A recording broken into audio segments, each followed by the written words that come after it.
Good morning students. Today we will discuss about chapter number 3 of NCERT book class 8 Glimpses of the Past. As we know that British ruled over India around 200 years. So students, in this chapter we will discuss about the history of India during the year 1757 to 1857. In this lesson, we will discuss the history of India about the past times and during the time of 1757 to 1857 through the pictures. So, now we will start our first part of chapter. Students, first, before starting the lesson, we should remember our martyrs. So here in this first parts is also about the martyrs. At a function in Delhi में हुआ एक function में यहाँ पर एक song जो हमारे सामने दिख रहा है आप लिखा हुआ है O my country man let your eyes fill with tears as you recall the sacrifice of India's martyrs. Students, हम अच्छी तरह से ये जो इंग्लिश वर्ड्स है उसका जो सॉन्ग है वो बार बार हम हमारे जो नेशनल फेस्टिवल्स है उसमें गाते होते हैं कि ए मेरे वतन के लोगों, तुम आँख में भर लो पानी, जो शहीद हुए उनकी ज़रा याद करो कुर्बानी. हम जानते हैं स्टूडेंट्स कि इंडिया ने 1947 में ब्रिटिश रूल्स के पास से फ्रीडम गॉट किया, लेकिन वो फ्रीडम गॉट करने के लिए कितने जो मार्टियर्स थे. Martyr means the person who sacrifice himself for his on country. तो उन लोगों को याद करने के लिए यहाँ पर ये जो लाइंस दी गई है बहुत ही अच्छी लाइंस है और हमें बार बार उस जो लाइंस को और हमारे मार्टियर्स को याद करते रहना चाहिए. So students, now in second part the companies conquest 1757-1849. Students, हम जानते हैं कि कभी कभी हमने सुना भी है कि इंडिया जो था वो सोने की चिड़िया था. मीन्स कि बहुत ही रिचेस्ट कंट्री थी in all over the world. लेकिन फिर ये जो इंडिया है वो कैसे एक गुलाम कंट्री बन गए, उसकी शुरुआत कैसे हुई. तो समटाइम्स ऐसा भी होता है कि हमारी जो मिस्टेक है वो ही हम पर भारी होती है.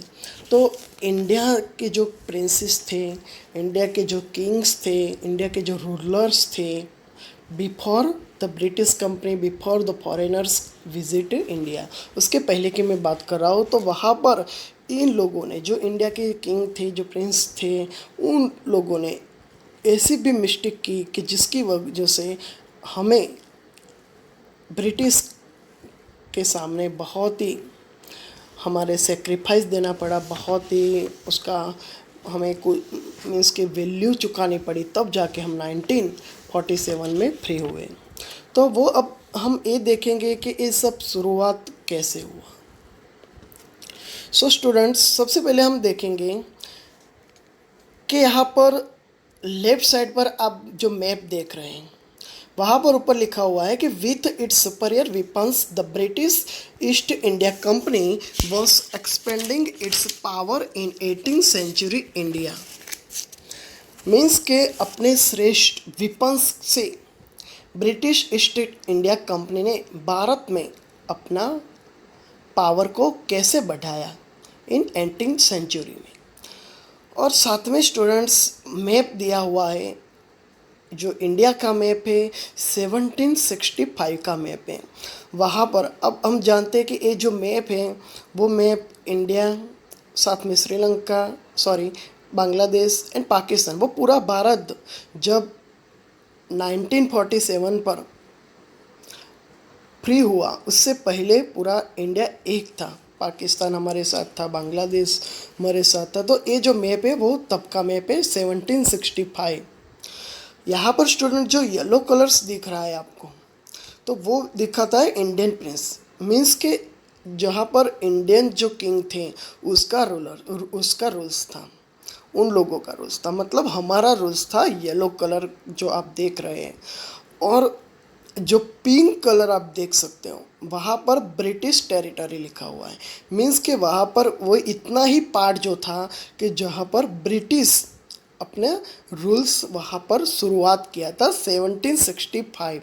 आगे भी एक मैप आएगा वहाँ पर, फिर हमारे पास कितना पार्ट रहता है और ब्रिटिश के पास कितना पार्ट पहुंच जाता है वो हम बाद में देखेंगे। लेकिन अभी ये मैप है शुरुआत का कि जहाँ पर हमारे पास कितना पूरा इंडिया में कितने किंगडम जो थे और ब्रिटिश के पास कितना था वो है।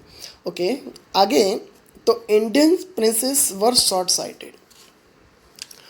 अब प्रिंसेस मीन्स के किंग, तो भारत के जो राजाओं थे वो शॉर्ट साइटेड थे। शॉर्ट साइटेड मतलब वो अपना ही सेल्फ के लिए, निजी सेल्फ के लिए वो एक दूसरों के साथ बिना सोचे समझे फाइट किया करते थे। और उसमें भी जो ब्रिटिश थे उनकी हेल्प लिया करते थे। मतलब कि फ्यूचर के बारे में या तो वो आगे बहुत दूर तक दूरदर्शी वो नहीं थे। अब स्टूडेंट्स यहाँ पर ये जो बबल्स में आप देख रहे हैं कि एक किंग्स अपनी सीट पर बैठकर हुआ क्या कह रहे हैं कि दैट अपस्टार्ट राजा बाह call the English merchants, they will help me to defeat him. यहाँ पर लिखा हुआ है एक न्यू किंग के बारे में, एक न्यू किंग के बारे में कह रहा है कि वो बहुत ही बैड किंग है और आप उसको हराने के लिए इंग्लिश मर्चेंट्स को बुलाओ, इंग्लिश व्यापारियों को बुलाओ और वो मुझे उसको हराने में हेल्प करेगा। तो स्टूडेंट्स यही एक शुरुआत थी। मैंने आपको पहले ही बोला कि कभी कभी हम ही ऐसा काम करते हैं कि जिसका हमें बहुत भारी नुकसान भुगतना पड़ता है। तो हमारे इंडिया के किंग्स ने ही ऐसा किया था कि जिसकी वजह से पूरा भारत 200 अराउंड लगभग 200 साल तक ब्रिटिश रूल में उसके स्लेव बन गया था। तो ऐसे जो किंग्स थे जो शॉर्ट साइटेड थे, मतलब बिना सोचे समझे ही अपने दूसरे किंग को हराने में ब्रिटिश का जो हेल्प लिया, तो वो ही एक शुरुआत थी कि हम स्लेव बनने वाले थे। तो यहाँ पर भी एक ऐसा ही होता है कि एक किंग दूसरे किंग को हराने के लिए ब्रिटिश मर्चेंट की हेल्प इच्छता है। नेक्स्ट उसके अंडर में पिक्चर्स में लिखा है कि the people had no peace due to such constant fights. वो टाइम जो इंडियन किंग्स थे वो एक दूसरे के साथ फाइटिंग करते रहते थे और तभी जो पीपल थे उनमें पीस नहीं थी, क्योंकि कॉन्स्टेंट फाइट हो रही थी, निरंतर लड़ाइयाँ हो रही थी। एक किंग अपना किंगडम का एरिया को बढ़ाने के लिए दूसरे किंग के साथ फाइट करता रहता था और पीपल में इसकी वजह से, ये वॉर की वजह से, फाइट की वजह से पीस नहीं थी, वो अच्छी तरह से जी नहीं पा रहे थे।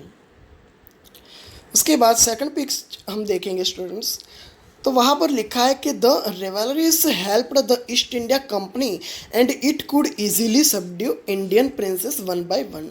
तो स्टूडेंट्स यहाँ पर एक वर्ड्स जो आया है रिवैलरीज, तो उसका मीनिंग से एनमिटी मीन्स कि दुश्मनावट या तो दुश्मनी। तो इंडियन किंग की एक किंग्स के दूसरे किंग्स के साथ जो रिवैलरीज रही थी, दुश्मनी रही थी, वो ही ईस्ट इंडिया कंपनी को हेल्प किया अपना एरिया बढ़ाने में।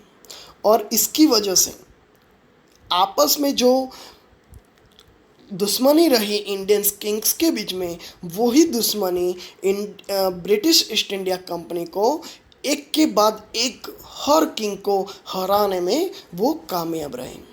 हम गुजराती में एक कहावत भी जानते हैं कि जहाँ पर संप नहीं होता वहाँ पर कोई भी बाहरी जो दुश्मन होता है वो अच्छी तरह से आपको हरा पाता है। तो बस ऐसा ही कुछ हमारे इंडिया के साथ भी हुआ था, इंडिया के किंग्स के साथ भी हुआ था। वो एक किंग से दूसरे किंग्स की जो फाइटिंग चल रही थी, निरंतर वो कांस्टेंट जो फाइटिंग कर रहे थे, और वही जो एनमिटी हुई थी, वही जो रिवलरीज हुई, उसका ही भरपूर बेनिफिट किसको मिला? ब्रिटिश ईस्ट इंडिया कंपनी को मिला। और उन लोगों ने क्या किया? वन बाय वन सारे किंग्स को वो क्या कर रहे थे? दमन कर रहे थे, सबडी कर रहे थे। Somebody means put down by force and authority. कोई भी पर्सन को, कोई भी किंग को अपनी अथॉरिटी से या बाय फोर्स से दबा देना, इट मीन्स सबडी। तो उसका मेन रीज़न आपस में ये जो फाइटिंग थी, आपस में जो एनमिटी थी, जो रिवलरीज थी, वो ही था।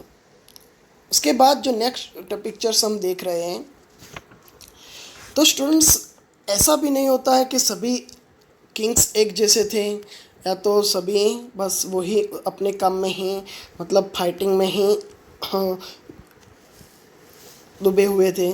लेकिन ऐसे भी थे, और ऐसे में हम अगर कोई किसी का नाम ले फर्स्ट, तो वहाँ पर आप देख सकते हैं पिक्चर्स में भी कि a far seeing ruler like the brave Tipu of Mysore for the British till he died fightings. तो मैसूर का वीर जो टीपू था, टीपू ऑफ मैसूर, टीपू सुल्तान जिसको हम जानते हैं टीपू सुल्तान के नाम से, तो वो एक ऐसा किंग था, मतलब वो समझ गया था कि ब्रिटिश ईस्ट इंडिया कंपनी के जो मर्चेंट्स हैं वो क्या करने जा रहे हैं। तो वो एक ऐसा रूलर्स था, ऐसा शासक था कि जो मरते दम तक, अपने एंड तक वो अंग्रेजों के सामने लड़ता रहा था। उसके बाद स्टूडेंट्स हम देखेंगे नेक्स्ट पिक्चर्स में,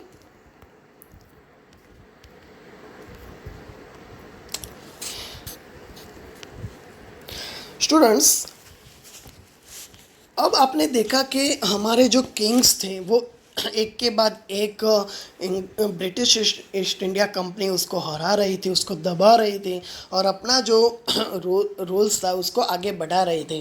तब हमारे जो इंडियन जो लोग थे वो क्या समझते थे, उन लोगों का क्या प्रतिभाव था, क्या रिएक्शन था? तो यहाँ पर दिया है कि how did Indians react to this conquest.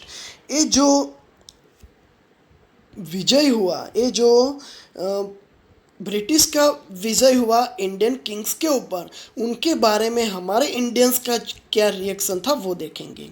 तो यहाँ पर फर्स्ट आप देख सकते हैं कि thank God there is a peace in the country now, no more wars, no lootings by thugs. यहाँ पर देख रहे हैं कि एक जो पर्सन है वो ऐसा बोल रहा है कि थैंक्स गॉड, गॉड मीन्स भगवान का वो शुक्रिया अदा कर रहा है कि thanks God there is a peace in the country now, कि अब हमारी जो कंट्री है उसमें पीस रहेगी, शांति रहेगी, अब कोई ज़्यादा लड़ाइयाँ नहीं होगी और अब कोई लूटमार नहीं होगी।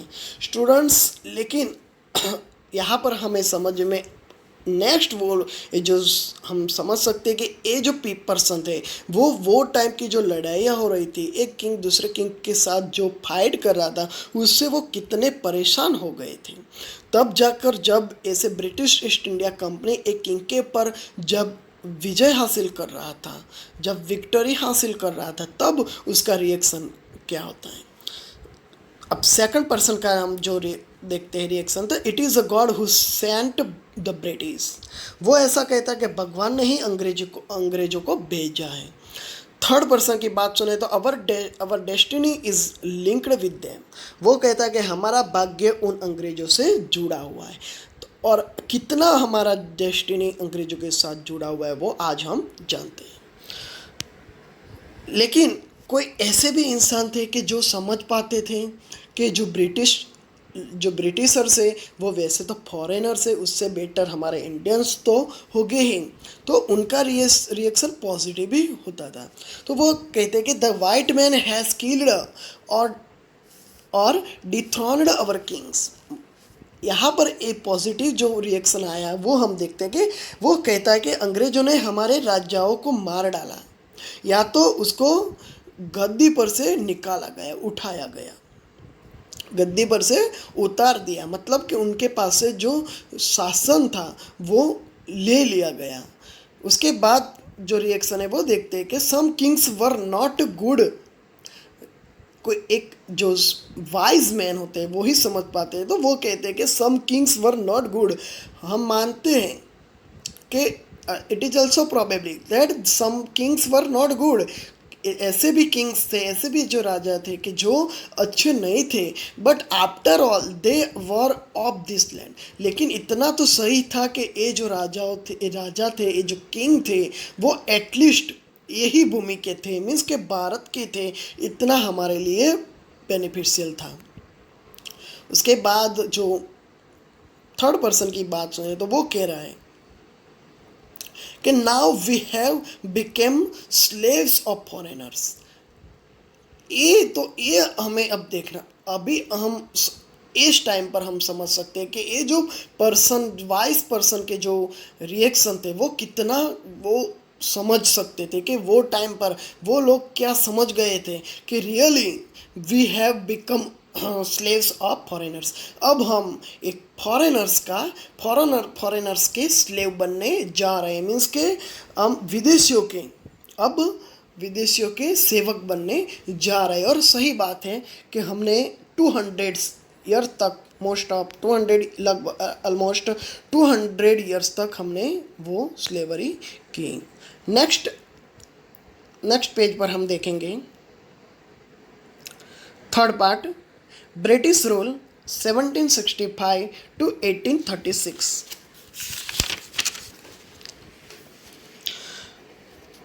स्टूडेंट्स, अब ये एक ऐसा टाइम था कि जहाँ पर रिलीजियस लीडर्स लोगों को भड़का रहे थे, मीन्स के बहुत ही जे वो पहले के टाइम की जो रीति रिवाज थे, जैसे कि बाल विवाह, दूध पीती प्रथा, उसके बारे में जो रिलीजियस लीडर थे वो लोगों को क्या प्रीच कर रहे थे, क्या उपदेश दे रहे थे, उसको आप देखेंगे।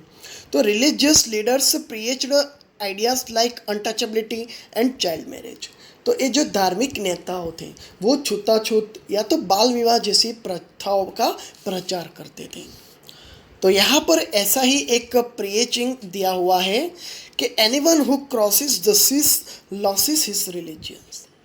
लिखा हुआ है कि कोई भी इंसान अगर समुद्र को क्रॉस करेगा, क्रॉसेस द सीज में समुद्र को क्रॉस करेगा, उसका मीनिंग है कि अगर वो इंसान, वो पर्सन समुद्र को क्रॉस करके, सी को क्रॉस करके दूसरे कंट्री में जाएगा, तो फिर क्या होगा, ही लॉसेस हिज रिलीजन, वो जो धर्म है वो खो देगा। मतलब कि यहाँ पर इंसान को कोई भी जो एजुकेटेड पर्सन थे उसको आगे जाकर कुछ समझने की कोशिश कर रहे थे तो उसको वहाँ ही स्टॉप किया करते थे। आगे देखते हैं कि सेकंड जो एक पर्सन है वो बोल रहा है कि all the misery in the world is due to woman. कहने का मीनिंग ये है कि संसार के सभी दुख महिलाओं के कारण, संसार में जो भी दुख है वो उसका मेन रीज़न कौन है, वुमेन्स है। उसके बाद नेक्स्ट ब्रिटिश, यहाँ पर ब्रिटिशर्स की बातचीत दी गई है। The truth was that Indians had lost self respect, the British scorned them. लेकिन रियलिटी वो थी, सच्ची बात तो ये थी कि भारतीय ने, इंडियंस ने अब अपनी जो सेल्फ रिस्पेक्ट थी वो गवा दी थी, अपना जो आत्मसम्मान था वो अब खो चुके थे। एंड जो ब्रिटिशर्स थे वो उनमें नफरत, घृणा करते थे। अब उसको उन लोगों से घृणा करने लगे थे, इंडियंस से। इंडियन की भूमि में आकर, इंडियन की भूमि में रहकर ही इंडियंस को वो स्कॉर्न किया करते थे, मतलब इंडियन से वो घृणा करने लगे थे। तो ऐसा ही एक जो बयान है वो हम सुनते हैं इंग्लिश का कि the natives are unworthy of trust incapable of honesty. क्या बोला है कि नेटिव्स, नेटिव मीन्स यहाँ का जो रहवासी है, मीन्स के इंडियन है। नेटिव वर्ड्स इंडियंस को रिफर करता है। तो the natives are means the Indians are unworthy of trust. Unworthy of trust means विश्वास के योग्य नहीं है। इंडियंस तो ब्रिटिश अब इंडियन के ऊपर विश्वास भी नहीं रखते, तो वो कहते हैं कि द नेटिव्स आर अनवर्दी, उसके ऊपर ट्रस्ट नहीं किया जा सकता है। एंड इनकेपेबल ऑफ ऑनेस्टी, और उसमें कोई ईमानदारी जैसा नहीं है, मतलब कि वो प्रामाणिक नहीं है, डिसऑनेस्ट हो गए हैं।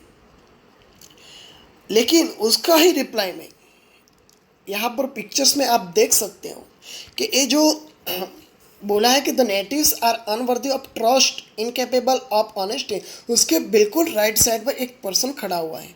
तो वो एक इंडियन ही है, उसके पहरवे से आप उस समझ सकते हो वो इंडियन से। लेकिन वो इंडियंस क्या बोल रहा है कि true your honour but I am honest, मतलब इंडिया के ही पर्सन जो थे जिसने इंडिया को ही स्लेव बनाया, इंडिया को स्लेव बनाने में हेल्प ही हमारे पर्सन ने की। तो वो कहता है कि true your honest but I am true your honour but I am honest.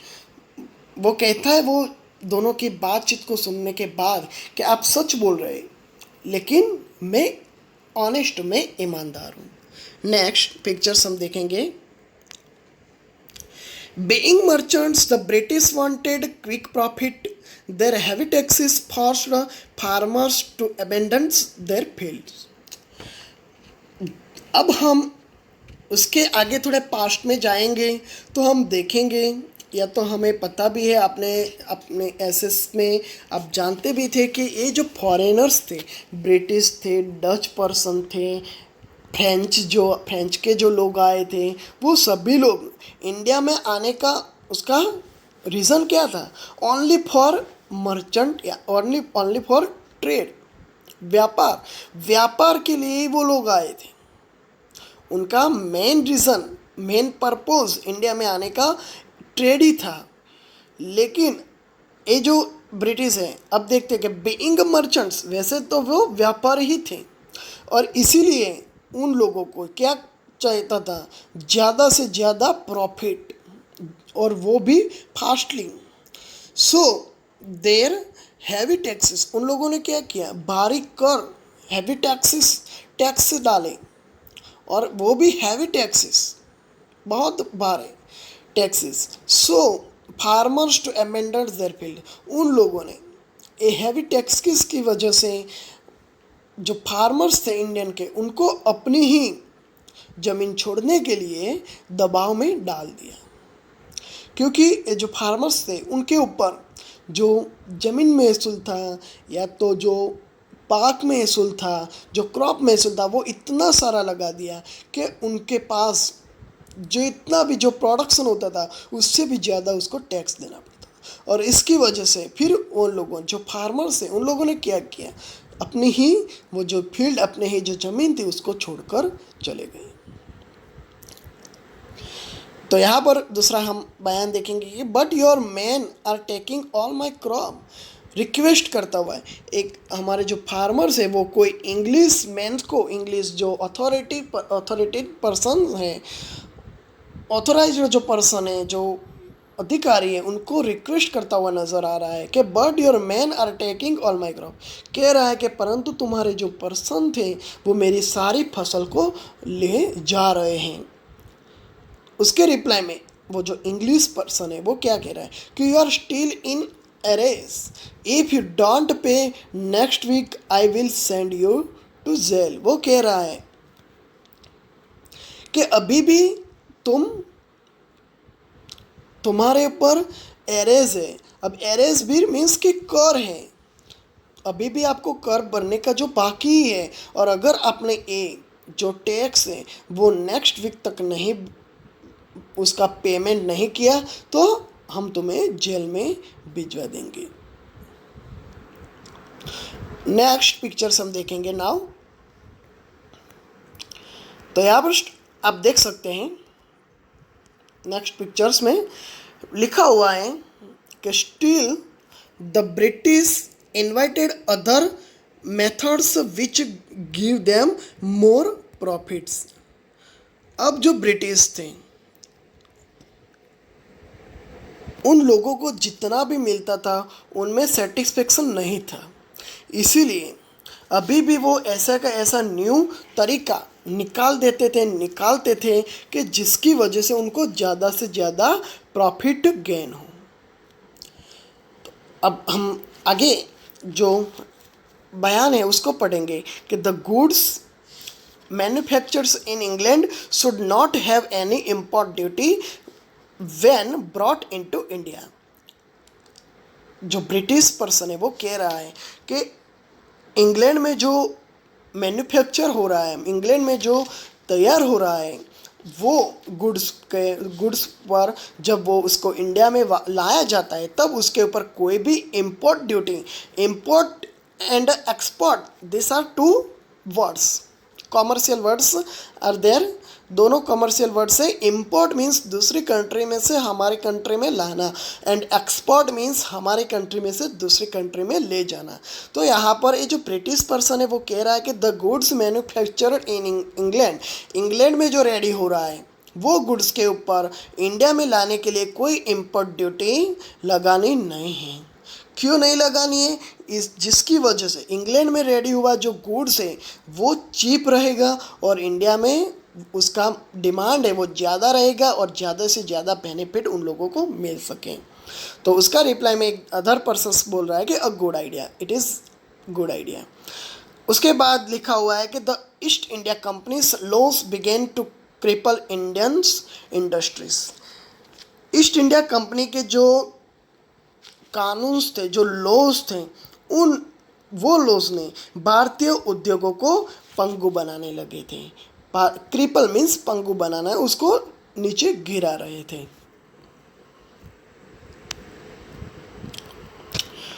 आगे देखते हैं। Inevitably famines followed between 1822 and 1836। 15 lakh Indians died of starvation. अब ऐसी सिचुएशन में ये जो अकाल था उसका आने का मतलब कि तय ही था। सिचुएशन ही ऐसी बना रहे थे ब्रिटिश कि जैसे कि दुष्काल जैसी सिचुएशन आने को तय था। तो वैसे ही बिटवीन 1822 टू 1836, 1822 से 1836 के बीच में स्टारवेशन की वजह से, भूखमरी की वजह से ऑलमोस्ट 15 लाख इंडियन पर्सन मर चुके थे। उसके बाद the British policies ruined the expert artisans and their business. British नीतियों ने, निपुण ब्रिटिश जो पॉलिसीज बनी, ब्रिटिश का जो लॉ था, ब्रिटिश का जो रूल्स था, उसकी वजह से हमारी जो एक्सपर्ट मीन्स निपुण, कोई भी वर्क के अंदर बहुत ही एक्सपर्ट होता है, ऐसा मीन्स के एक्सपर्ट। तो हमारे जो आर्टिसंस थे, मतलब हमारी जो कलाकारियाँ थी, हमारा जो ट्रेड था, हमारा जो बिजनेस था, वो बिजनेस को क्या कर दिया? रोइन कर दिया ना, मतलब कि नष्ट कर दिया, डिस्ट्रॉय कर दिया। नेक्स्ट पेज में हम जाएंगे तो वहाँ पर लिखा है पॉइंट नंबर 4 पर, राम मोहन राय 1772 टू 1833। स्टूडेंट, हम जानते हैं कि कुछ ऐसी चीज़ होती है कि जिसकी वजह से ऐसा पर्सन भी बाहर आना तय है कि जो सोसाइटी में कोई ना कोई अच्छा सा सोच लेकर आएंगे, अच्छा विचार लेकर आएंगे और अच्छा मीन्स के करने का ट्राई करेगा। तो ऐसा ही एक पर्सन वो टाइम में 1772 और 1833 के बीच में वो पर्सन आया जो था Ram Mohan Roy, a learned man from Bengal, understood what was wrong with the country. वो बंगाल का जो पर्सन राम मोहन रॉय, आपने एसेस में बहुत बार ये जो पर्सन था राजा राम मोहन राय या तो राम मोहन रॉय, उसके बारे में आपने सुना ही होगा। तो वो एक बंगाल का एजुकेटेड पर्सन था और वो समझ गया था कि कंट्री के साथ, इंडियन कंट्री के साथ क्या गलत बन रहा है, क्या गलत हो रहा है। अब वो कहते हैं कि let us not despise our selves, our ancient culture is great and we are capable of greater achievements. We must first reform our society. Superstitions have been ruining us. क्या कह रहे हैं कि let us not despise our selves, हमें अपने आप को despise नहीं करना चाहिए, अंडरस्टिमेट नहीं करना चाहिए। मीन्स कि हमें अपने आप को तुच्छ नहीं समझना चाहिए, छोटे नहीं समझना चाहिए, हम कुछ भी कर सकते हैं। और आगे कहते हैं कि हमारा जो कल्चर है, एंशियंट जो हमारा कल्चर है, वो बहुत ही ग्रेट कल्चर है एंड वी आर कैपेबल, और हम लोग कैपेबल है ऑफ ग्रेटर अचीवमेंट्स, बहुत अधिक उपलब्धियाँ के लिए हम कैपेबल है, हम समर्थ हैं, हम कुछ भी कर सकते हैं। We must first reform our society, हमें हमारी सोसाइटी को, मीन्स के समाज को ही सबसे पहले क्या करना चाहिए, रिफॉर्म करना चाहिए, मतलब कि सुधारना चाहिए। फिर कहता है कि सुपरस्टिशंस मीन्स जो अंधश्रद्धाएँ हैं, वो अंधश्रद्धाएँ हमें क्या बना रही है, रनिंग कर रही है, मीन्स कि हमारा नाश कर रही है, हमारा विनाश का कारण बन रही है। तो मीन्स वहाँ पर राम मोहन रॉय जो लर्नेड मैन है, जो एजुकेटेड पर्सन है, वो समझ सकता है कि इंडिया कंट्री के साथ अब क्या गलत बन रहा है। तो वो कहते हैं कि हम सभी तरह से कैपेबल है, हमारी जो कल्चर है वो भी ग्रेट है और हम अच्छे से अच्छी अचीवमेंट्स गेट कर सकते हैं। लेकिन इसके लिए हमें सबसे पहले क्या करना पड़ेगा, सोसाइटी को रिफॉर्म करना पड़ेगा, सुपरस्टिशंस को दूर करना पड़ेगा, क्योंकि उसकी वजह से हमारा विनाश हो रहा है। He told his wife Uma, वो अपनी वाइफ उमा को सेंटेंस यहाँ पर कह रहा है, बहुत ही ग्रेट सेंटेंसेस है, आपको याद रखना चाहिए ये सेंटेंस को। क्या है सेंटेंस में, देखते हैं कि cows of different colours but the colour of their milk is the same. वो कह रहा है कि जो काउस होती है वो डिफरेंट डिफरेंट कलर की हो सकती है, लेकिन उनका जो मिल्क है, उनका जो दूध है, वो ऑलवेज वाइट इन कलर, वो वाइट ही होता है। Different teachers have different opinion. तो वो एक्सप्लेन कर रहा है, वो समझा रहा है कि ये जो प्रीचिंग कर रहे हैं, जो लर्नेड पर्सन जो प्रीचिंग कर रहे हैं, जो अच्छे वाइज पर्सन जो प्रीचिंग कर रहे हैं, उनका ओपिनियन शायद हो सकता है कि different different, but the essence of every religions, लेकिन सभी जो धर्म का जो सार है, जो एसेंस है, वो सेम है, उसमें कोई डिफरेंस नहीं है। Next pictures, he was attracted by science and modern knowledge. He means he refers to राजा राम मोहन राय। राजा राम मोहन राय को वो रिफर्स कर रहा है और वो साइंस एंड मॉडर्न नॉलेज, आधुनिक नॉलेज के पश्चिमी शिक्षा से आकर्षित हुए थे। आगे नेक्स्ट सेंटेंस वो एक बहुत ही जो इम्पोर्टेंट सेंटेंस, बहुत ही अच्छा सेंटेंस वो बोलने जा रहे हैं कि knowledge should be practical and scientific. हमारा जो नॉलेज है वो नॉलेज कैसा होना चाहिए, वो नॉलेज प्रैक्टिकल होना चाहिए, व्यावहारिक होना चाहिए। हम कोई भी वर्क करें तो उसमें हमारा नॉलेज इम्पोर्टेंट होना चाहिए, उसका इम्पोर्टेंट होना चाहिए एंड साइंटिफिक होना चाहिए, और उसमें कुछ ना कुछ साइंटिफिक रीज़न होना चाहिए।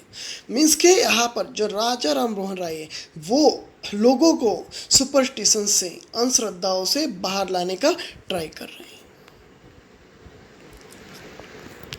नेक्स्ट पिक्चर्स,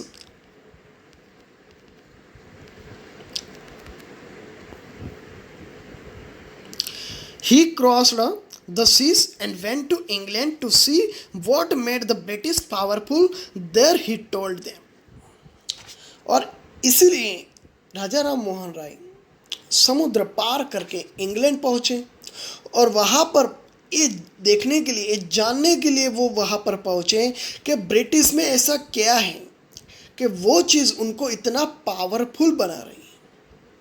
और वहाँ जाकर राम मोहन राय ने इंग्लैंड में जाकर कहा कि we accept you as rulers, हम आप लोगों को रूलर्स के रूप में एक्सेप्ट करते हैं, तुम्हें शासक के रूप में स्वीकार करते हैं, and you must accept us as subject, और आपको भी हमें सब्जेक्ट के रूप में, means subject means people of the kingdom, means के प्रजा, आपको भी हमें प्रजा के रूप में स्वीकार करना ही पड़ेगा। But you must remember the responsibility a ruler owes to his subject, लेकिन आपको ये भी याद रखना चाहिए कि शासक का अपनी प्रजा के प्रति रिस्पॉन्सिबिलिटी होती है, उसका उत्तरदायित्व होता है। Next, he started newspaper, but the suspicious British stopped them in 1823. लोगों को रिफॉर्म करने के लिए, सोसाइटी को रिफॉर्म करने के लिए राजा राम मोहन राय ने न्यूज़पेपर, समाचार पत्र का शुरुआत किया, आरंभ किया, लेकिन ब्रिटिशर्स थे, जो फॉरेनर्स थे, वो जानते थे कि ऐसे अगर कोई पर्सन अपना थॉट लोगों के सामने रखेगा तो ये जो रूल्स है उसका एंड हो सकता है। इसीलिए सस्पिशियस मीन्स जो संदेहशील लोग थे, उन लोगों ने ये जो न्यूज़पेपर था उसको 1823 पर बंद करवा दिया, स्टॉप करवा दिया। नेक्स्ट पेज पर हम जा रहे हैं स्टूडेंट।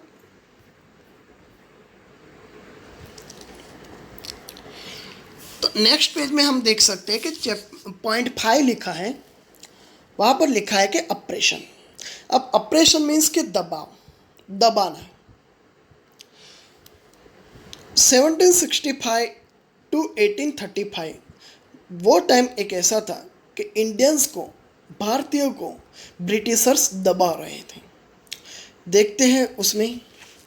तो यहाँ पर फर्स्ट पिक्चर्स जो आप देख रहे हैं, एक जेल का पिक्चर्स आपकी नज़र में है।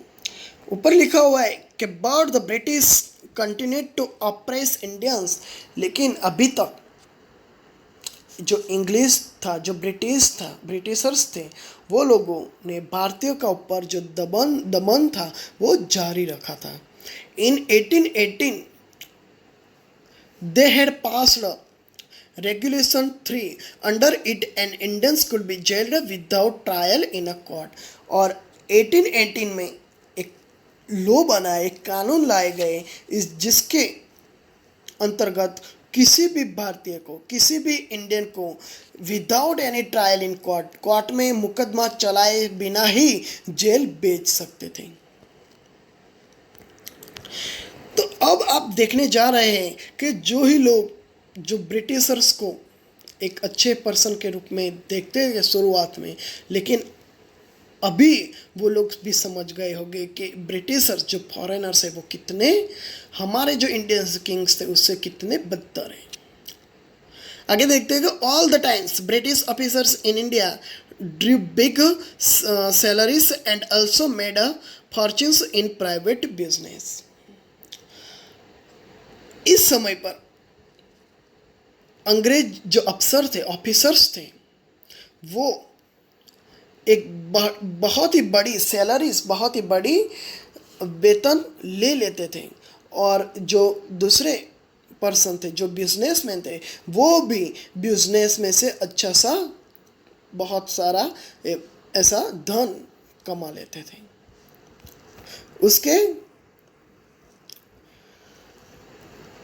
उसके रिलेटिवली में इंडियंस को क्या मिलता था?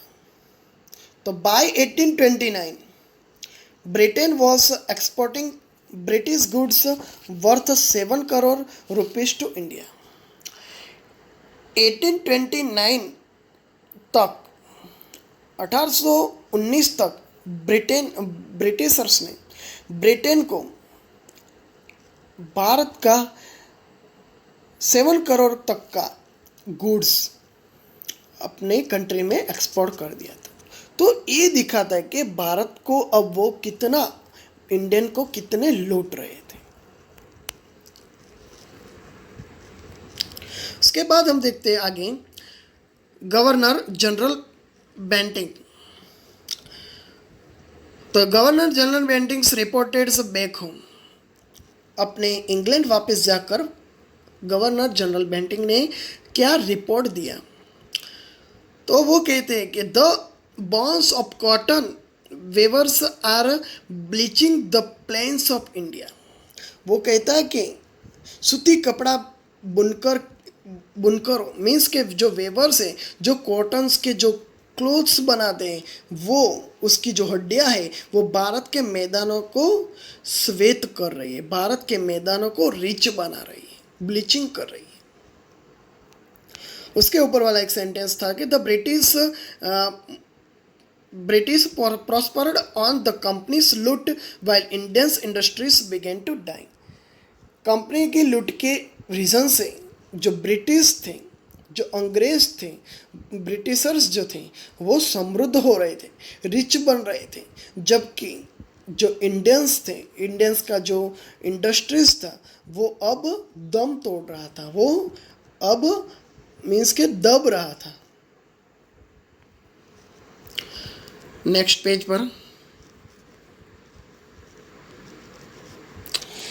Point number 6, dissatisfaction 1835 to 56। अब इंडियंस जो थे, अब जो भारतीय लोग थे, उनमें अब डिससेटिस्फैक्शन जैसे नज़र आ रहा था। अब वो समझ गए थे कि ब्रिटिशर्स जो हैं वो इंडियन को दबा ही रहे हैं, उनको कुछ बेनिफिट हो सके ऐसा कुछ भी काम अब लोग वो नहीं कर पाते। ये सब कुछ बातें अब इंडियंस के लोगों को समझ में आने लगी थी। तो अब देखते हैं कि education in India was in Persians and Sanskrit in 1835। 1835 की बात करें तो जो भारत में जो एजुकेशन जो चल रहा था, जो शिक्षण जो चल रहा था वो फारसी एंड संस्कृत में था। Englishman named Macaulay suggested a change, लेकिन एक इंग्लिश पर्सन, मैकोले नाम का एक इंग्लिश पर्सन ने उसमें चेंज लाने का सजेशन दिया। वो कहता है कि we should teach the natives through the English language. वो कहता है, वो अपना ओपिनियंस देता है कि हमें ये जो नेटिव्स है, जो इंडियंस हैं, उनको इंग्लिश लैंग्वेज में सिखाना चाहिए। और जो ऑफिसर है वो कहता है कि आई एग्री, कि वो मैं सहमत हूँ। उसके आगे हम देखेंगे कि English education produced a clerk to whom the British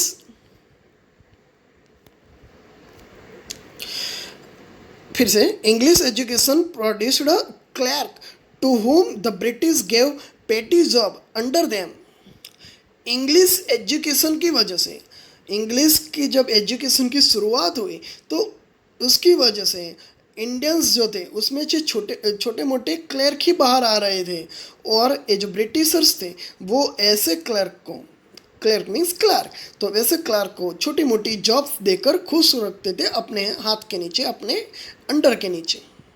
incidentally it also produced a new generation of intellectual.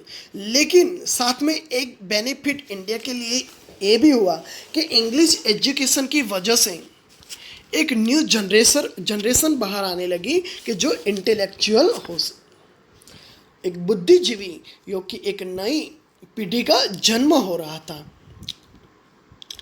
We must educate our brothers. अब लोग इंग्लिश एजुकेशन से अब एजुकेट बन रहे थे, अब लर्नेड बन रहे थे, अब वो समझ रहे थे। तो वो कहते हैं, तो यहाँ पर हम एक ओपिनियन देखने जा रहे हैं कि we must educate our brothers. एक पर्सन कह रहा है कि हमें हमारे जो ब्रदर्स हैं उनको क्या करना चाहिए, एजुकेट करना चाहिए। सेकंड पर्सन कह रहा है कि and try to improve their material condition, और हमें उनकी आर्थिक दशा भी सुधारने का प्रयास करना चाहिए। Material condition means economical condition, आर्थिक condition. For that we must convey our grievances to the British parliament, और उसके लिए हमें ब्रिटिश संसद तक अपनी शिकायतें पहुंचानी चाहिए। और ये करने के लिए हमें क्या करना चाहिए, ब्रिटिश पार्लियामेंट तक हमारी जो कंप्लेन है, हमारी जो फरियाद है उसको, हमारी जो शिकायत है उसको ब्रिटिश पार्लियामेंट तक पहुंचानी चाहिए। स्टूडेंट की बहुत ही इम्पोर्टेंट बात अब आती है।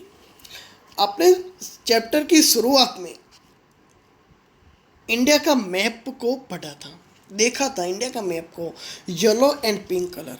अब वही येलो एंड पिंक कलर यहाँ पर कितना डिस्ट्रीब्यूट हो गया है वो आप देख सकते हैं। जब हमने फर्स्ट मैप देखा तब वो भी हमने समझा था कि जो येलो कलर्स जो था वो इंडियन स्टेट को रिफर्स करता था, और जो पिंक कलर था जो ब्रिटिश एरियाज को दिखाता था, वही येलो एंड पिंक कलर आज कितना चेंज हो गया है। टाइम है 1856 का। 1765 में जो मैप था वो था, और ये जो मैप है वो 1856 का है। तो by 1856 the British had conquered the all of India. Means almost पूरा भारत में ब्रिटिशर्स ने अपना रूल्स को स्थापित कर दिया था। तो यहाँ पर आप देख सकते हैं येलो जो कलर से वो इंडियन स्टेट दिखा रहे हैं, एंड पिंक कलर जो ब्रिटिश एरिया को दिखा रहा है, वो अब कहाँ से कहाँ तक पहुँच गए हैं। आगे, they cared little about the needs of Indians. अब लोग एक दूसरे के सामने कंप्लेन कर रहे हैं। दे रिफर्स टू ब्रिटिशर्स को रेफर कर रहा है वर्ड्स कि ब्रिटिशर्स केयर लिटल, वो बहुत ही कम केयर रख रहे हैं किसकी, इंडियंस की बहुत ही कम केयर ले रहे हैं वो, उन लोगों को इंडियंस की कोई चिंता ही नहीं है। तब ओपिनियन हम देखेंगे, our kings have became puppets and we have lost our old jobs. कहता है कि हमारे जो किंग हैं वो अब ओनली पपेट्स बन गए। पपेट मीन्स कठपुतलियाँ बन गए। अब वो ब्रिटिशर्स के उसके इशारे ही अब नाच रहे हैं। एंड हम लोगों ने भी हमारी जो जॉब्स थी, जो नौकरियाँ थी, वो गंवा दी है। And lands also, not only jobs but also lands भी हम लोगों ने गंवा लिए।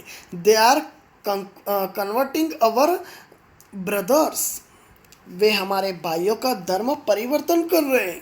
Converting our brothers means, convert means धर्म परिवर्तन करना, एक रिलीजन्स में दूसरे रिलीजन्स में कन्वर्ट करना। वो लोगों का एक ही मकसद था, बस इंडिया में से जो भी जितना भी हो सके इतना लूट चलाए, चाहे कुछ भी हो जाए, कुछ भी करना पड़े। तो इसके लिए अपना बेनिफिट के लिए वो लोग क्या क्या करते थे। उसके बाद एक और ओपिनियन हम देखेंगे कि you only talk, do something to drive them out.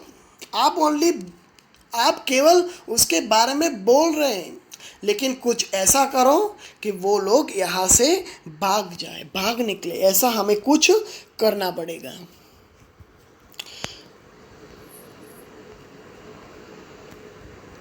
Next page, 7 number points, the sparks means तणखो। अब यहाँ पर कैसा तणखे की बात है, तो ऐसे इवेंट्स की यहाँ पर बात करने जा रहे हैं हम स्टूडेंट्स कि जो हमें बताएंगे कि ऐसे भी इवेंट्स हुई कि तब जाके इंडियंस को अब समझ में आ गए थे कि ये जो ब्रिटिशर्स को अब इंडियन में से बाहर निकलना ही पड़ेगा। तो सबसे पहले शुरुआत करेंगे हम। तो taxes continued to ruin the peasants. जो कर था वो अभी भी किसानों को तबाही कर रहा था। In Bengal the Santhals who had lost their lands under new land rules became desperate. Bengal के नए नियमों की वजह से जो संथाल थे, Santhal means one kinds of Indians caste. तो ये जो कास्ट के जो लोग थे जिन्होंने अपनी लैंड्स को, अपनी ज़मीन को गंवा दी थी, under the new rules policies became desperate. अब वो डिस्परेट हुए थे, नाखुश बन गए थे। इन 1855 दे रोज इन रिबेलियन। और 1855 को, 1855 में अब वो लोग विद्रोही हो गए। अब विद्रोह करने की शुरुआत कर लिए। They rose in rebellions and massacred. Europeans and their supporters alike. उन लोगों ने क्या किया, तो 1855 में उन लोगों ने विद्रोह कर दिया और उन्होंने यूरोपियों और उनके समर्थकों का वध कर दिया। जो सपोर्टर्स थे, जो ब्रिटिश लोगों का, ब्रिटिशर्स का सपोर्ट कर रहे थे, उनको भी और यूरोपियंस को भी उन लोगों ने मार दिया। तो ये एक शुरुआत थी कि अब इंडियंस जो थे वो समझ गए कि अब कुछ भी कर कर हमें ब्रिटिशर्स को यहाँ से भगाना ही पड़ेगा। तो नेक्स्ट इवेंट्स देखते हैं कि discontent was brewing in the East India Company's army too. East India Company की सेना में भी असंतोष अब शुरू हो गया था। जो आर्मी था, आर्मी के पर्सन थे, ब्रिटिश ईस्ट इंडिया कंपनी के में जो आर्मी के जो सोल्जर्स थे, जो इंडियंस थे, उनमें भी अब डिससेटिस्फेक्शन की शुरुआत हो गई थी। तो अब हम देखेंगे जो opinions, the white soldiers gets huge pay mansions to live in servants, कि जो वाइट सोल्जर्स हैं, मीन्स जो ब्रिटिशर्स हैं, वो एक बहुत ही अच्छा पेमेंट पाते हैं, बहुत ही अच्छी सैलरी उनको मिलती है, और उनके जो निवास स्थान है, वो जहाँ पर रहते हैं वो भी सेपरेट है। While we get a pittance and slow promotions, जबकि हमें यहाँ पर जो बातचीत हो रही है वो इंडियन सोल्जर्स के बीच में बातचीत हो रही है। तो वे कह रहे हैं कि while we get a pittance and slow promotion, हमें बहुत ही कम वेतन मिल रहा है और हमें जो प्रमोशन है वो भी बहुत ही कम हो रहा है। The Angrez ask us to cross the sea, which is against our religion, who is the Topiwala to abolish our age old customs। तो अब जो डिससेटिस्फेक्शन था अब आर्मी के सोल्जर्स में भी होने लगा था, तो वो भी एक दूसरे के साथ अब बातचीत में जो ब्रिटिशर्स था उनका अपोज कर रहे थे। तो थर्ड ओपिनियन हम देखेंगे, समझेंगे कि the Angrez ask us to cross the sea. Army के पर्सन है, वो कह रहे हैं कि अंग्रेज हमें समुद्र पार जाने को कहते हैं और वो हमारे रिलीजन्स के अपोज में है। Who is the topi wallahs to abolish our age old custom, और ए टोपी वाला हमारे जो ट्रेडिशनल जो रीति रिवाज है उसको समाप्त करने का कहने वाला कौन होता है। We must drive out the Angrez, और उसके बाद एक नेक्स्ट फोर्थ ओपिनियन आया कि हमें उन लोगों को हमारे कंट्री में से बाहर निकालना ही पड़ेगा। Sipahi Mangal Pandey attacks the adjutants of his regiments and was executed. Mangal Pandey, students आपने मंगल पांडे में के बारे में सुना होगा कि मंगल पांडे जो था वो फर्स्ट मार्टियर था। इंडियन हिस्ट्री का उसको फर्स्ट मार्टियर्स माना जाता है, जो फर्स्ट ऐसा पर्सन था कि जो अपनी कंट्री के लिए सबसे पहले सेक्रीफाइस अपने आप को किया था। तो मंगल पांडे ने अपने ही जो सहायक रेजिमेंट था उनके ऊपर आक्रमण कर दिया, उसका वध कर दिया और उसके लिए उसको फांसी पर लटकाया गया।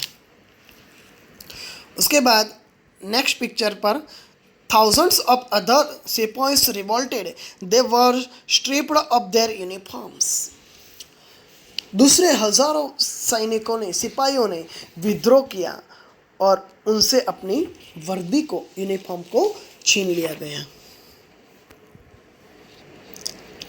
Humiliated and put in irons, उन्हें अपमानित किया गया और जंजीर में जकड़ दिया गया। Next, few Englishmen had cared to understand the Indian customs or the people's mind। इसमें अब हम ये भी समझ सकते हैं कि जो फॉरेनर्स थे, लेकिन उन फॉरेनर्स में भी हो सकता है कि कोई सभी जो फॉरेनर्स है वो बुरे ही नहीं होते, आधे अच्छे भी होंगे। तो ऐसे भी फॉरेनर्स थे कि जो जो इंडियंस को समझ सकते थे, उनका रिलीजन्स को समझ सकते थे, उन लोगों का जो कस्टम था उनको भी समझ सकते थे। तो अब हम फर्स्ट ओपिनियन देखेंगे, वो है उसमें कि ओ प्राउड ब्राह्मण soldiers, do you know that the grease on the bullet you have to bite is made from the fat of cows and pigs। तो वो अब जो ब्रिटिशर्स है वो अब इंडियन सोल्जर्स को कह रहा है कि प्राउड, प्राउड मीन्स स्वाभिमानी, स्वाभिमानी ब्राह्मण सोल्जर्स को बता रहे हैं कि स्वाभिमानी ब्राह्मण सोल्जर्स, डू यू नो, कि आप जानते हो कि जो कारतूस के ऊपर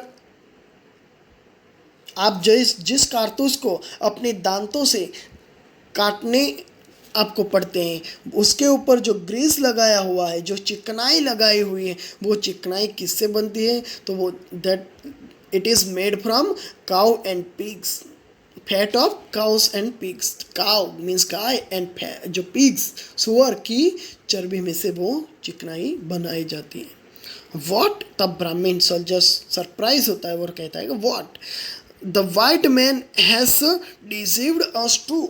और फिर वो कहता है कि अंग्रेजों ने हमें भी धोखा दिया है। मुस्लिम जो सोल्जर्स हैं वो भी अब कहने लगा है कि ब्रिटिशर्स ने हमें भी धोखा दिया है।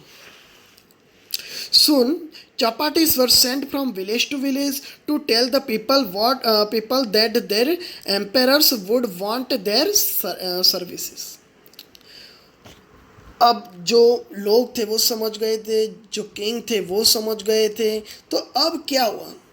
तो चपाटी, चपाटी मीन्स रोटी, रोटी को एक गांव से दूसरे गांव एक सिंबल के रूप में भेजा गया। और वो सिंबल क्या था? सिंबल किसका सिंबल था? तो वो सिंबल वो था कि emperor would want their services. जो एम्पेरर, जो किंग है, उसको अब जो पर पीपल है उन लोगों की हेल्प की ज़रूरत है। वो सिंबल के रूप में रोटीज को एक गांव से दूसरे गांव में भेजा गया। Yes, all my village man will be ready. और जो गांव का जो मुखी, जो मेन पर्सन होता था, वो जब ऐसी रोटी आती थी तो उसका रिप्लाई में वो बताता था कि मेरे गांव के सारे जो पर्सन हैं वो किंग को, एम्पेरर को हेल्प करने के लिए रेडी है। Similarly lotus flowers circulated among Indian soldiers. और इसी तरह से एक दूसरा सिंबल के रूप में इंडियन सोल्जर्स के बीच में लोटस फ्लावर्स को एक सिंबल के रूप में सर्कुलेट किया गया, मतलब भेजा गया डेट टू द फॉरेनर्स। और वहाँ पर आर्मी के जो पर्सन थे वो भी अब रिबेलियन बन गए थे। वो भी कहने लगे थे कि अब विदेशियों को मारना ही है, मार डालो। The message gave all help and shelter to the patriots. Message means जन समूह, द ग्रुप ऑफ पीपल। तो जन समूह ने आर्मीज के पर्सन की, आर्मी के जो सोल्जर्स थे उन लोगों की हेल्प की, उनको रहने के लिए शेल्टर भी दिया। Next point 8, revolts. 1857 का जो रिवॉल्ट, वो आप क्लास 6, 7 या 8 में एसएस की बुक में बहुत ही अच्छी तरह से पढ़ चुके होंगे स्टूडेंट्स। तो वो रिवोल्ट की शुरुआत कैसे हुई वो हम देखते हैं अब वो पॉइंट्स के और जा रहे हैं। तो then there was a violent outbreak at Meerut. Meerut से उसकी शुरुआत हुई और मेरठ से वो जो रिवोल्ट 1857 का शुरुआत हुआ। और मेरठ से एक जोरदार विद्रोह का शुरुआत हो गया था। The sipahis marched to Delhi. जो सोल्जर्स थे, जो सिपाही थे, वो दिल्ली तक पहुंच गए थे। दिल्ली मतलब कि जो ब्रिटिश पार्लियामेंट थे वहाँ तक पहुंच गए थे।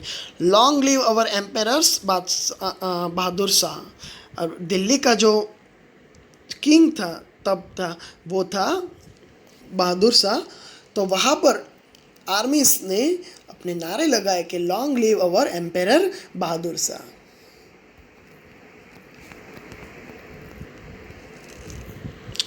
The rebellion spread wider. अब ये जो विद्रोह था वो बहुत ही दूर दूर तक फैल गया था। मोस्ट ऑफ सारे इंडिया के सारे पार्ट में वो विद्रोह अब फैलने लगा था। Many landlords and lost their lands because of the British policies and they were sure. जो अंग्रेजी नीतियाँ की वजह से, जो रूल्स की वजह से, जो लैंडलॉर्ड्स थे, जो ज़मीन के रखने वाले जो लोग थे, वो लोगों ने अपनी ज़मीन छोड़ दिया था। वो लोग अब ब्रिटिशर्स के, अंग्रेज़ों के अपोज में अब निकल पड़े थे। अब वो लोग भी ब्रिटिशर्स को इंडिया में से निकालने के लिए तैयार हो गए थे। The white man's rule must end. अब वो सारे लोग एक दूसरे के साथ बोलने लगे थे कि अब अंग्रेजी शासन का अवश्य ही अंत होना ही चाहिए। Yes we will help you. तब किंग कहता है, कोई रूलर्स कहते हैं कि हम लोग भी आपकी हेल्प करेंगे।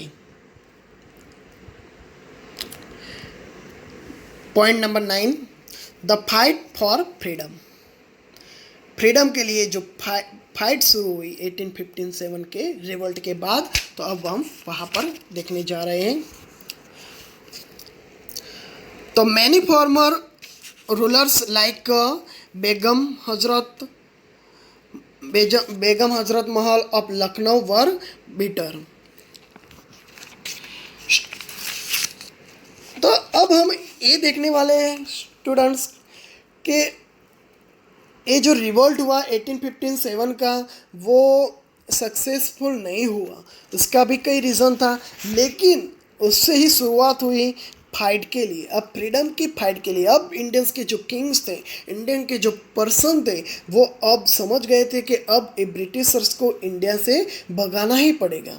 तो लखनऊ की जो बेगम थी, बेगम हजरत महल, जैसे पहले की कई शासकों में रोज़ बरा था, तो उनके जैसे बहुत सारे ऐसे जो किंग थे, उनमें ब्रिटिशर्स के अपोज में मीन्स के रोज़ भरा हुआ था। वो के तो यहाँ पर बेगम का बयान हम सुनते हैं कि the white man has taken away my kingdom. वो कहती है कि वाइट मैन मीन्स कि ब्रिटिशर्स ने मेरा किंगडम को छीन लिया है। उसके बाद हम देखेंगे कि पॉपुलर लीडर्स लाइक मौलवी Ahmadullah of Faizabad told the people. Faizabad के मौलवी अहमदुल्ला जैसे प्रसिद्ध नेताओं ने लोगों को अब समझाने लगे थे, अब वो प्रेज करने लगे थे। वो कहते कि राइज ब्रदर्स राइज, द अंग्रेज इज रुइनिंग अवर लैंड्स। वो कहता है कि उठो भाइयों उठो, अब अंग्रेज जो है वो हमारे देश को बर्बाद कर रहे हैं, और अब टाइम आ गया है कि हमें उन लोगों को इंडिया में से भगाना चाहिए।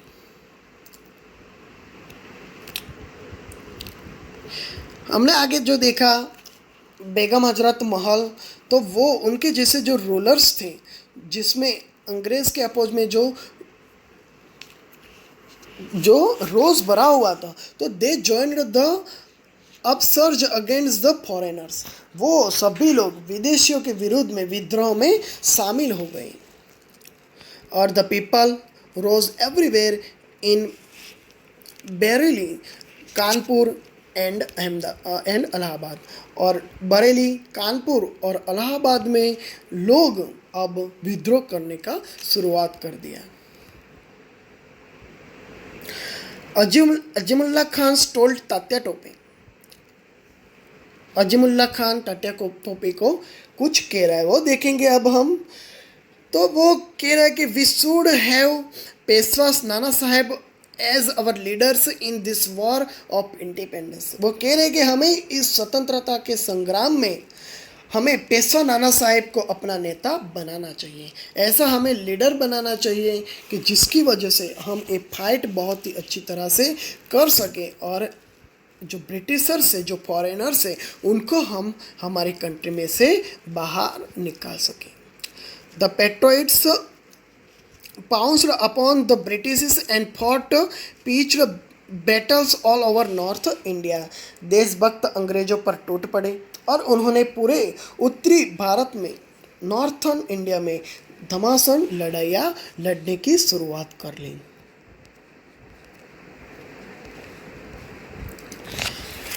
80-year-old Kunwar Singh of Bihar received a bullet in his breast.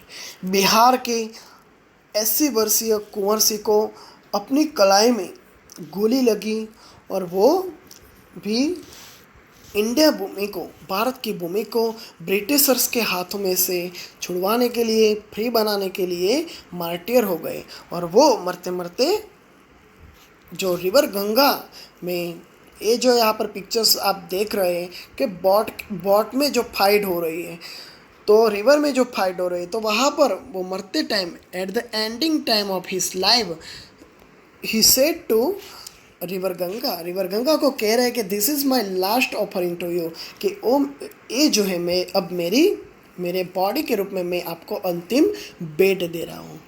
So students, यहाँ पर अब ये जो पार्ट्स, जो लेसन है वहाँ पर हमारा फिनिश हुआ है। अब हमने देखा कि जो इंग्लिश, जो ब्रिटिश रूल्स था, जिसकी शुरुआत 1757 से हुई और 1947 तक जो उसका रूल्स रहा, और वो ड्यूरिंग दैट टाइम्स दे लूट इंडिया, और आखिरकार 1947 में हमने वो ब्रिटिश रूल्स को हराकर उनके हाथों में से हम फ्री बन सकें। So students, in this lesson we saw the history of India's during the rule of British, and now we will see some question answer of the lesson.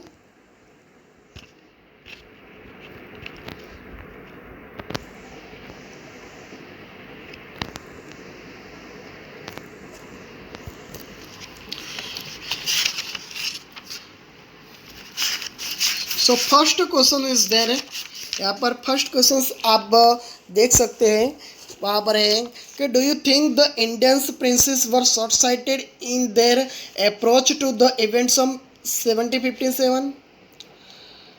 तो yes, the Indian princes were short sighted in the approach to the events of 1757. They fought among themselves. They failed to understand that they were becoming weaker. India के जो Kings थे वो अपने आप ही एक दूसरे के साथ फाइट करने लगे थे, और वो फाइट करने में वो ब्रिटिशर्स की हेल्प ले रहे थे, और वो ये समझने में नाकामयाब रहे थे कि ब्रिटिशर्स जो है वो उन लोगों को वीक बना रहा है। Second question, how did the East India Company subdue the Indian prince? The rivalries among the Indian princes helped the East India Company to subdue them easily. Questions number 3, quote the words used by Ram Mohan Roy to state that every religion teaches the same principles.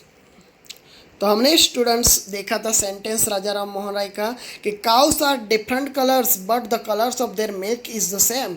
Different teachers have different opinions but the essence of every religion is the same. Number 4, in what ways did the British officers exploit Indians? ऐसे कौन से तरीकों से जो Britishers थे उन लोगों ने इंडियंस को एक्सप्लॉइट किया? तो the British officers Drew huge salaries.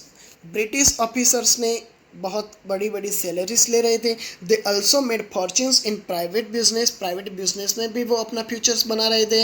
And this ruined the Indian traders, और इसकी वजह से इंडियंस जो ट्रेड था वो उसका रूइन हुआ था।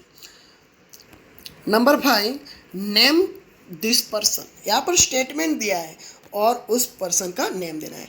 तो the ruler who fought pitched battles against the British and died fighting. Who was that? Tipu Sultan. The person who wanted to reform the society. Rajaram Mohan Rai. The person who who recommended the introduction of English education in India? Lord Macaulay. And two popular leaders who led the revolt, Bahadur Shah Zafar and Nana Sahib. Question number 6 हम देखेंगे. First, two example of social practices prevailing then. ऐसा कोई भी दो examples वो time का कि जहाँ पर जो सोशल प्रैक्टिसेस थी वो हो रही थी. तो first, untouchability, and second, child marriage. Number 2, two oppressive policies of British. तो according to the regulation 3 of 1818, and Indians could be jailed without a trial in courts. And number 2, the goods manufactured in England did not have any import duty. 3, two ways in which common people suffered.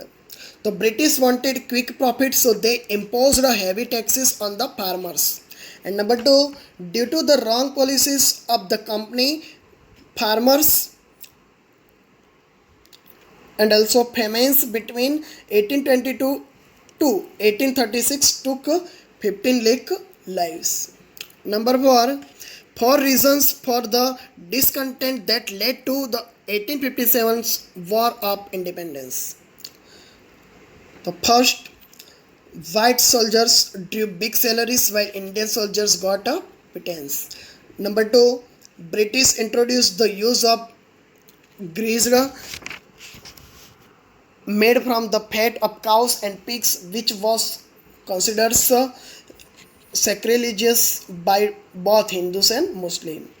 C, many landlords had lost their lands because of the British policies. And number 4, British policies had ruined expert artisans and their business. Okay students, so I hope that you understand the lesson very well. Okay, thank you.